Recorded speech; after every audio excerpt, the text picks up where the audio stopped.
Maligayang bati po sa inyong lahat. Ako ay si Justin Cruz at ako inyong tagapaglingkod.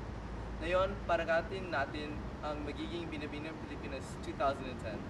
Sana maging maligaya ang papanood ninyo sa kanilang ipapakitang talino at kasagutan sa mga katanungan at manalo ang pinakamagaling na kandidato. Kamusta po kayong lahat? Ako ay si Casey Chen. Isa akong sikat na Pilipinang artista. Akagaling ko lang sa stage dahil sa isang proyekto na kasama ko si Paula Abdul. Natutuwa na papasalamat at ako ay napiling isa sa magiging hustisa na Binibining Pilipinas 2010. Maraming salamat po. Kamusta po kayo? Ang paalam ay Devin Brown. Ako ay dating modelo noong 98. Pero, pagtapos kong natelo ni Arnold, ay magsimulan aking naging hustisya ng magkakadai palisahan si aking pagtagalo na pabahana ko ang aking sarili. Ako ay si Pascual, Christian Pascual. Ako ay isang sikat na tagalika ng mga pelikulang industriya at nagsimula akong magtrabaho dito sa Pilipinas. Alam ko ang tunay na talino kaya hindi ako madaling maniwala kung hindi magpapatunayan na talagang magaling ang isang kandidato. Hi! Ang pangalan ko ay Victoria Flores at taga Mindoro ako. Hi, ang pangalan ko ay Camille Sison at taga Manila City ako. Ang pangalan ko ay Miguel Dolores. At taga Quezon City ako.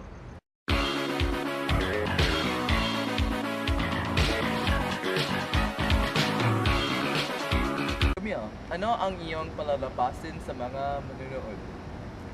Ang talino ko para ngayong gabi ay magsasayaw ako ng tradisyong Pilipinong sayaw na ang pangalan ay tinikling. Ang sayaw na ito ay nanagalang dalawang kawayan sticks at ang sentro ay iwasan na maipit ang mga paa. Ito ay popular na sayaw na binibigyan ng halaga sa Pilipinas. Oh, by the way, magsasayaw ako sa gabi. Bakit why? Because I want to.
Camille, ano ang masasabi mo na ngayong gabi sa pagsasayaw mo?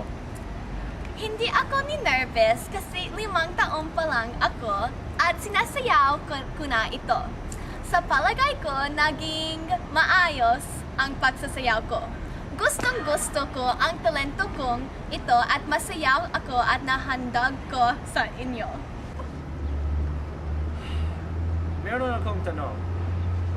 Nakakita ka na ba ng tinikling na sayaw? Nakita mo ba ang sarili mong nagsasayaw? Ano ang pakiramdam mo nang magsayaw ka? Sa totoo lang, yung sayaw mo ang pinakapangit na napanood ko.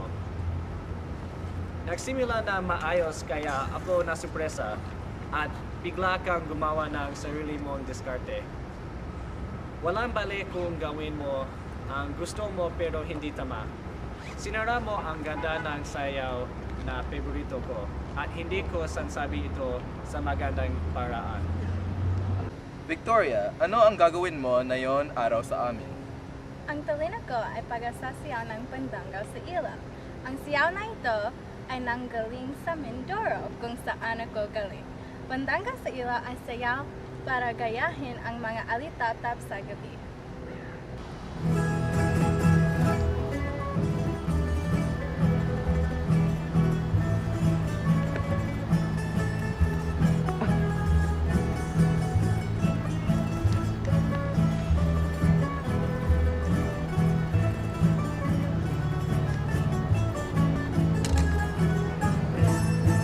Buisit ka!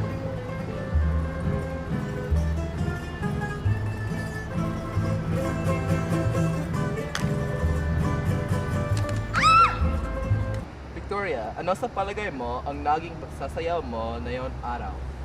Ewan ko bakit ako nagkamali. Dati ang busag ko. Siguro nervyos lang ako. Pasensya na kayo. Pwede ba?